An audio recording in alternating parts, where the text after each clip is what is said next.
And good Friday morning. It is a beautiful Friday morning, believe it or not. 64 degrees, mostly sunny sky.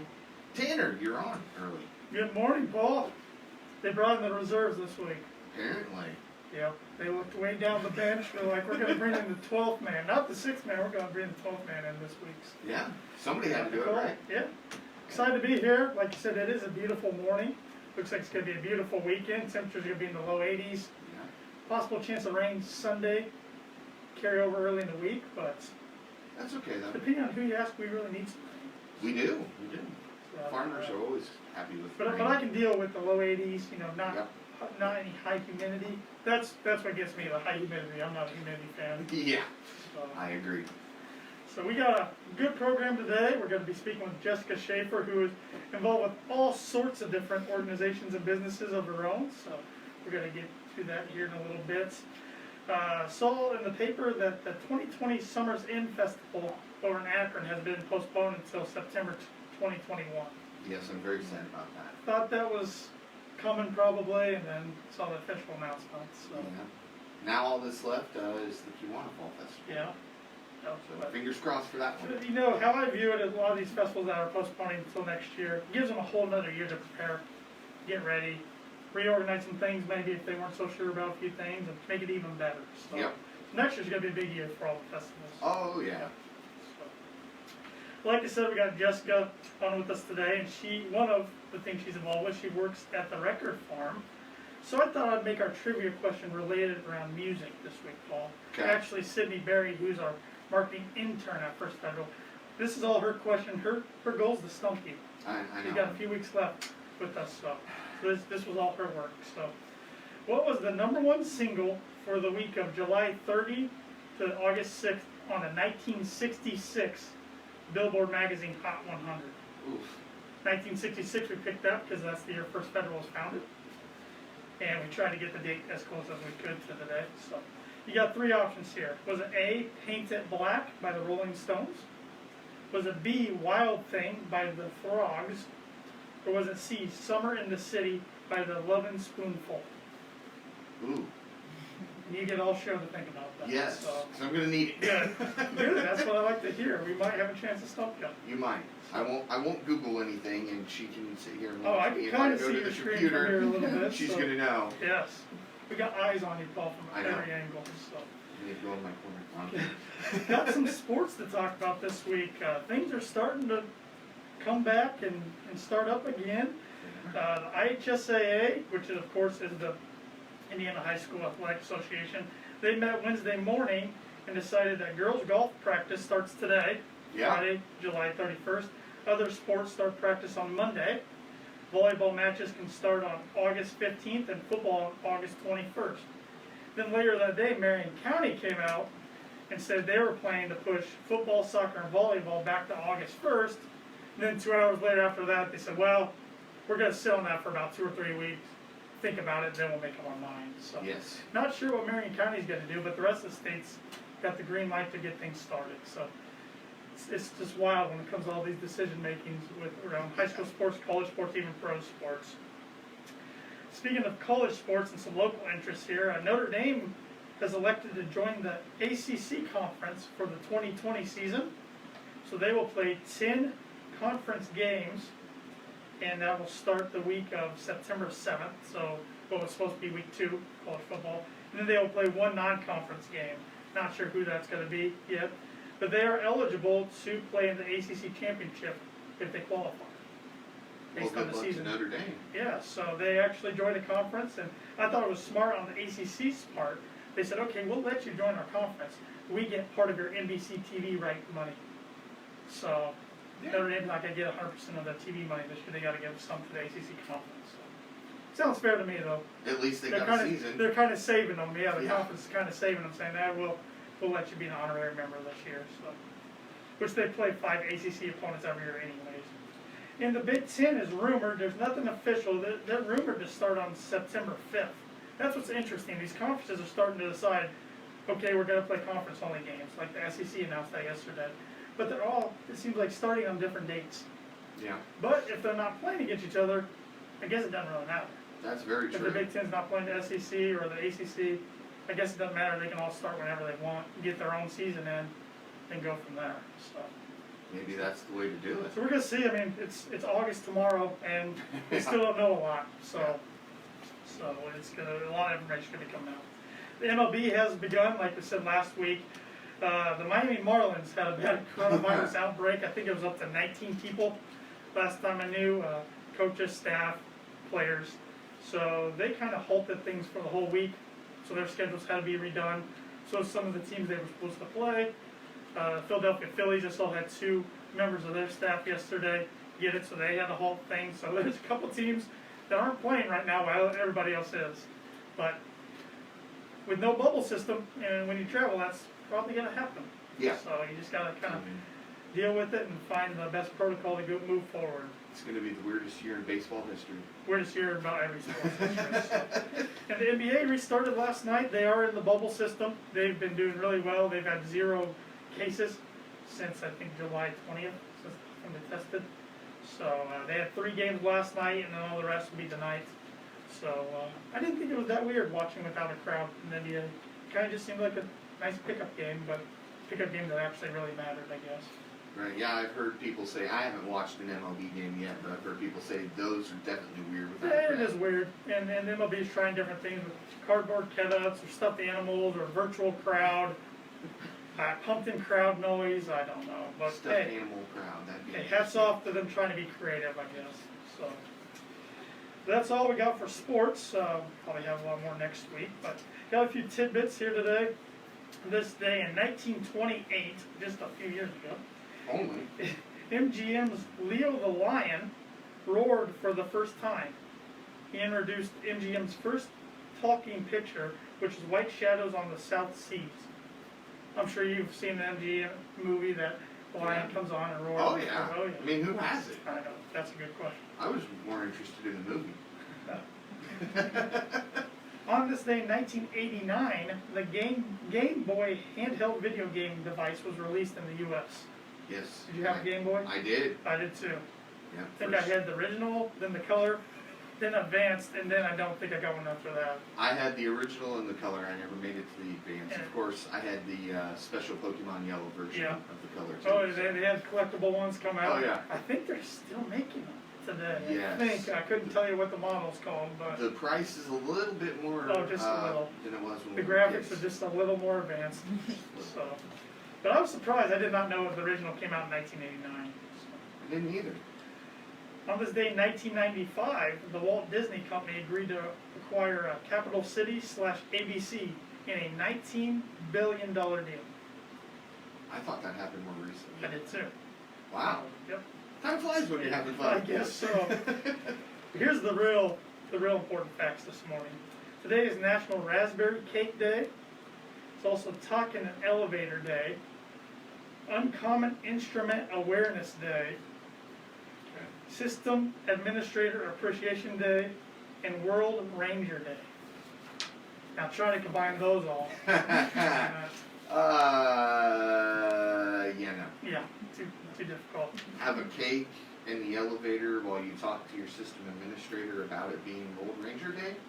It's pretty good, but it's something with a unique instrument. Well, Uncommon yeah. instrument. Oh, while your system administrator plays a unique instrument. There you go. I'll give that an A. You get a passing grade. Okay. Got some upcoming events. Fulton County Solid Waste District Tire Collection Day is tomorrow from 8 to noon. They do that every month. It's a real nice opportunity to go get rid of your tires. 4 tires limited per vehicle. The tires must be removed from the rims. So, same rules as always. Yeah. So if you've got some tires, you can go out there tomorrow from 8 to noon. The Mentone Flying Club is hosting a free 8-week private pilot ground school beginning on Tuesday. The classes will be weekly on Tuesdays from 7 to 10 p.m. and those are going to be held at the Rochester Airport Terminal building. And you said free, right? Free 8-week private pilot ground school. So if you're interested in becoming a pilot or learning more, now might be your chance. And the Fulton County Habitat for Humanity golf outings coming up. It's going to be 2 weeks from tomorrow on Saturday, August 15th this year. 8 o'clock registration, and there'll be a 9 o'clock tee time. $100 to be a whole sponsor if you're interested, $250 for a team of 4, $300 if you want to do both. And you can mail the checks to Fulton County Habitat for Humanity, P.O. Box 843, Rochester, Indiana 46975. So far we got a pretty good field with 2 weeks out. Pretty happy with how the event's turning out. So Awesome. should be a good one. Yeah, you guys got enough, the number of teams you were looking for? Or? We're getting there. We've got a few more. We're expecting some payments to come in. Sponsorships are already well above where I thought they'd be 2 weeks out. Awesome. Full sponsors. So it's been great that everybody's stepping up and wants to help us out this year. So Yeah. looking forward to it. Should be a really fun event. Got some milestones this week.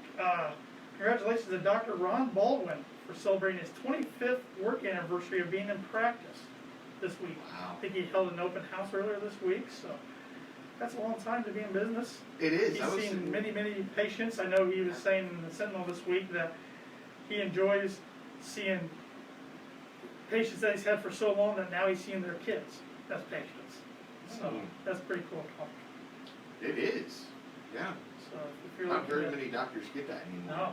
So if you're looking to get an adjustment, go see Dr. Ron Baldwin right down Main Street. Does excellent work. We give some flowers this morning to a few different people. First off, to all the top 10 Sentinel scholars for Rochester High School, Caston, and Tippy Valley. All 30 of them, congratulations on your hard work, especially in this wild year that was 2020 for school. So it's nice to give them some recognition. I want to give some flowers to Tom and Charlie Swank, who are local farmers, of course, around Fulton County.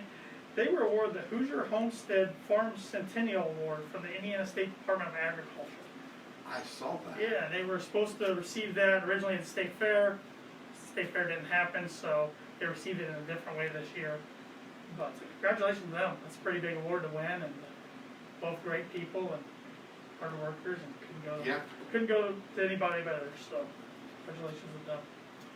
And flowers to the Brewer Imaging for being the Fulton County Chamber of Commerce Member of the Month. We had Dave Fincher on a few weeks ago. Yeah, talking about the memorial concert that they're going to be having. Yes, and he was, talking about his business before we got on there, and he's been with the Brewers for a long time, and they just keep Broke the curse. broke the curse. We can talk about that a different day, but they do a really great job getting professional photos there. So congratulations to them. And I want to give flowers to the Beacon Credit Union for granting the Compassionate Health Center with $5,000 for their dental program. It's a pretty big donation. Yeah. So, congratulations to them. Got some money news, and I just realized I forgot to write if the Dow went up or down. So I don't have any news on that this morning. I forgot to write that down this morning. Apologize for that. It wasn't good yesterday. I know that. Yeah. So I'm guessing it's not good trying this to morning. remember where it closed at last night. Yes. I think it closed down. Yeah, it wasn't good. I know it fell quite a few points in about 13 minutes at one point yesterday. So, but like Mr. Dick Belcher always says, it's gonna go up or down today. It's Exactly. gonna do one or two things. Google, you've heard of that company, I'm sure. I think so. They announced that they're adopting the work from home strategy until at least July of 2021. Oh wow. So, yeah, for quite a while, but Yeah. it's working for them, so Ooh. I just want to change it. Well, the Best Buy, Walmart, Target, and Dick's Sporting Goods will all be closed on Thanksgiving Day this year. It's about time. Change from years past, but I think we're going to see that with a lot of national realtors this year. Yeah. Retail stores. And Dunkin' is closing 800 stores across the U.S., they announced. McDonald's is closing 200 and Starbucks 400. Yes. So some of the bigger, And we've got all three of those here in town, so We it do. makes you wonder what's going to happen. well, fingers crossed it doesn't affect any of ours. Ooh. Come and see us today at First Federal. We're open until 5 o'clock and tomorrow from 8:30 to noon. We do have the mask mandate in place like the state does, so please wear a mask if you come see us. But we are open, all of our lobbies, all of our Rochester Winamac locations, I should say. You can always bank with us online and with our mobile app, which is free to download. So no matter if you have the Android or an iPhone, you can find our free mobile app in the store. Just look for the green background with the white star, First Federal Savings Bank app. Super easy to find. Yes, and in my opinion, super easy to use. Oh, yeah. I hope you agree. Yeah, I use that more than I do any other type of apps on my phone. You can deposit checks, you can check your balances, you can transfer money person-to-person payments through Zelle, do all kinds of things. Mm-hmm. And our ATM is always open 24/7 as well if you need some cash. We offer many different mortgage products such as conventional loans, one-step construction loans, premier first-time homebuyer loans, and more. You can contact our loan originators, Ben Dalton and Stacy Wilson here in Rochester. They can provide you with more details. We also offer Simply Free checking accounts and Simply Free business checking accounts. When you open up a checking account right now, you get an option of 1 or 2 gifts. You can get a First Federal Savings Bank logo to wine tumbler. It's a gray wine tumbler with a white First Federal Savings Bank logo on it. Or you can get meat shredding claws. They are 2 utensils that look like claws, and they just shred meat. So if you do a lot of grilling, a lot of cooking with meat, they're a great tool to have. So come on in, open up an account, get yourself a free gift, or you can refer a friend, tell a friend, which means if your friend comes in, opens up an account, tells one of our tellers that you referred them, not only do they get a gift for opening an account, you get a gift as well for referring them. So.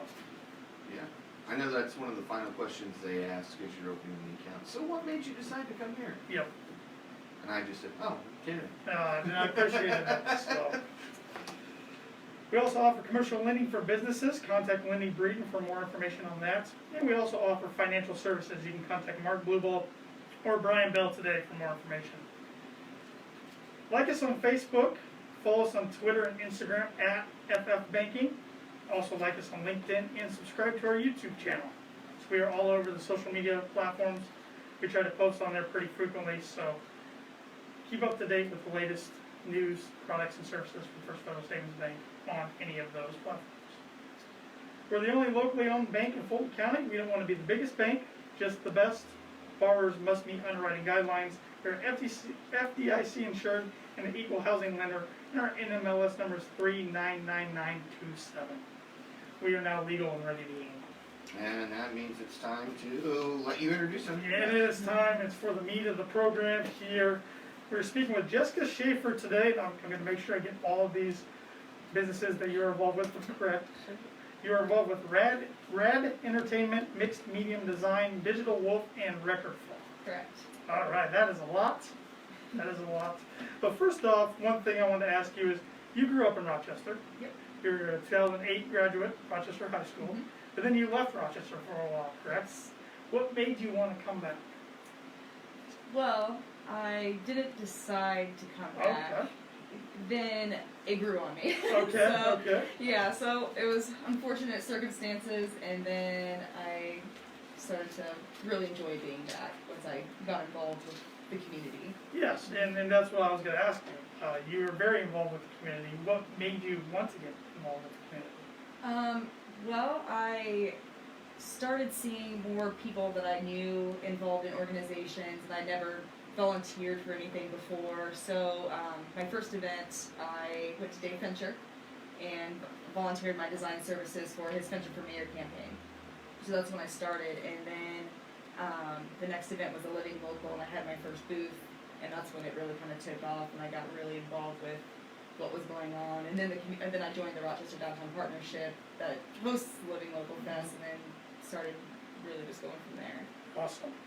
And you were talking about your design services. That's one of the things that you offer and you're involved in is mixed medium design. Mm-hmm. Can you tell us more about that, how you got that going, when it started, what Sure. you offer, etc.? Yeah, so I've been doing design services for about over 10 years now, and I started Mixed Medium Design as my own business in 2016. So I've been a business owner since then, and the reason it's mixed medium is because I offer different design services than just graphics. So say, like for the flagpole, I designed the flagpole logo, and then I was able to paint it on their wall. So I offer different services than just the digital part of it. Okay. And then design, obviously, it's all design. And you don't have a storefront for that, correct? Not at the moment. I was at Total Body Works Day Spa for a year, and then Okay. with COVID, it kind of just seemed to be best to work from home from now.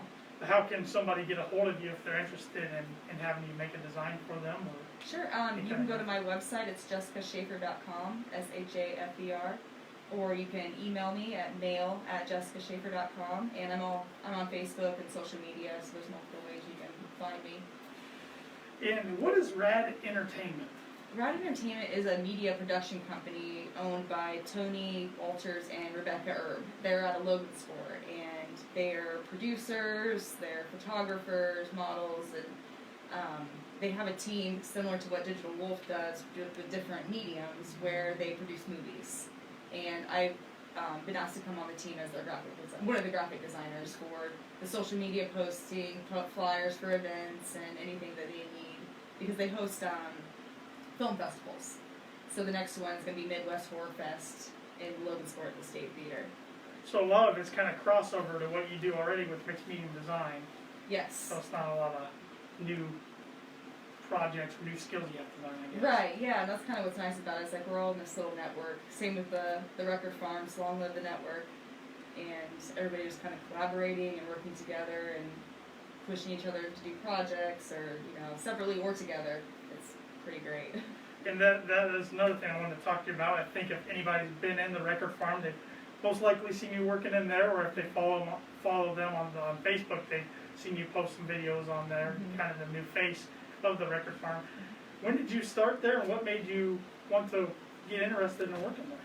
Well, last fall is when I started, last September. Matt Reich was there. He was the original guy at the Rochester location when it opened, and he was about to go on tour with his band, and they were needing somebody else, and I really liked the guys at the record farm and the people that are involved, and I like music, and I am also a vinyl collector myself, and I saw that they were hiring, and I reached out and said, hey, I'll cover for you, and been working there since. Now, I will be honest, I have not been inside the record farm here. I'm assuming there's just all different types of records from all different decades in there, and if you want something in particular, they can probably order it for you, or yeah, how does that so work?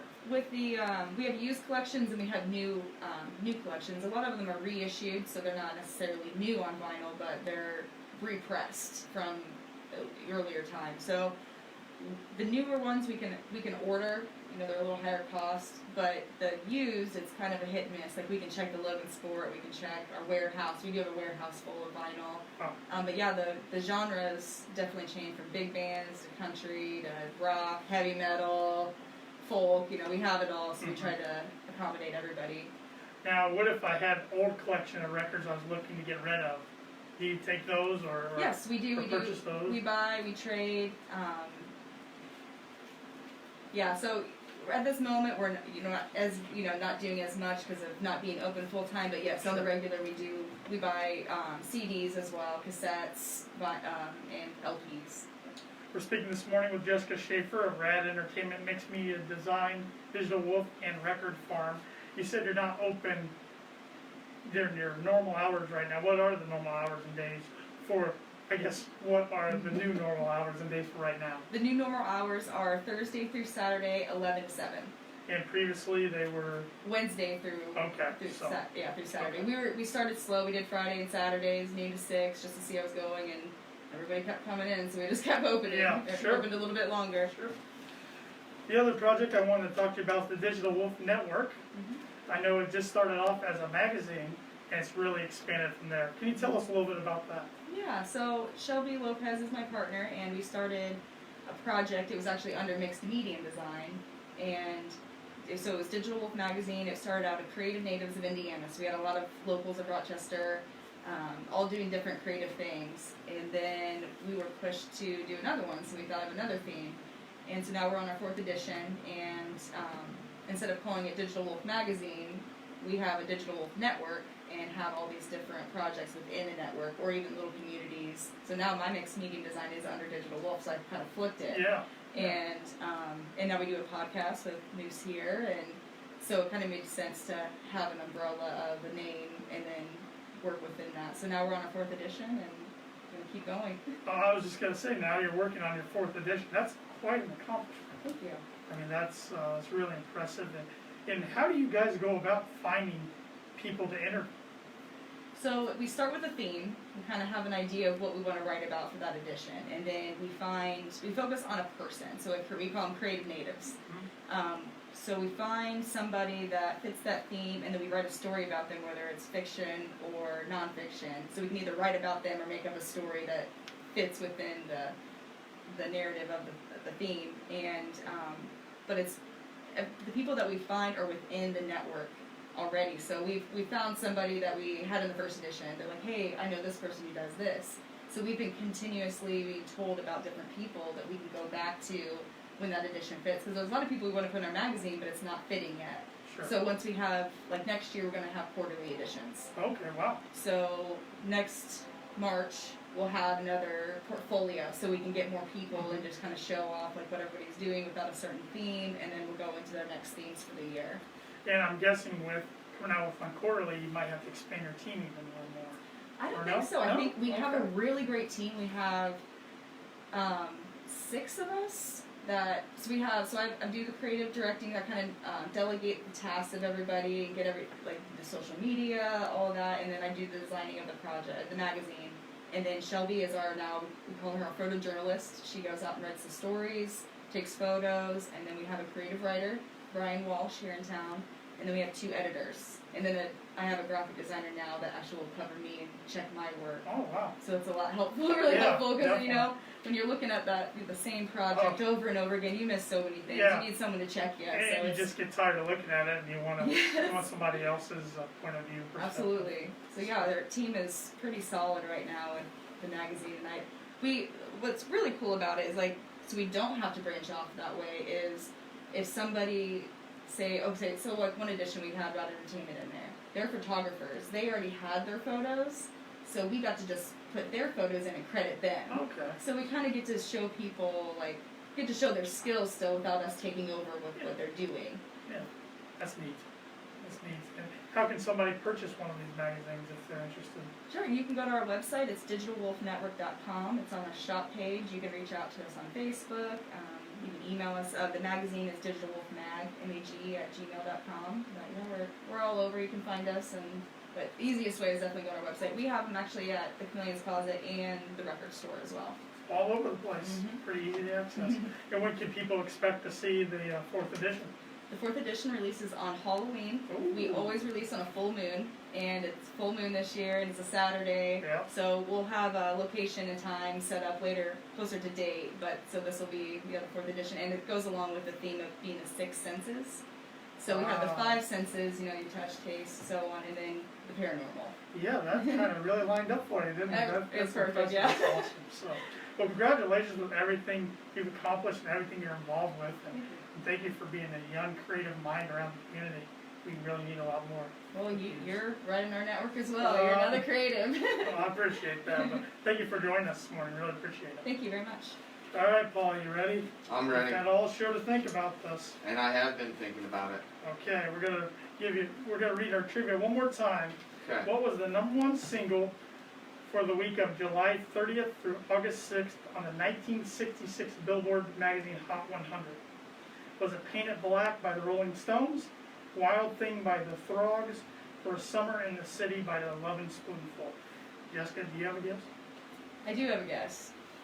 You want me to say it now, or Sure. wait on Paul? No, go ahead, because you Are may you gonna help take me. my answer?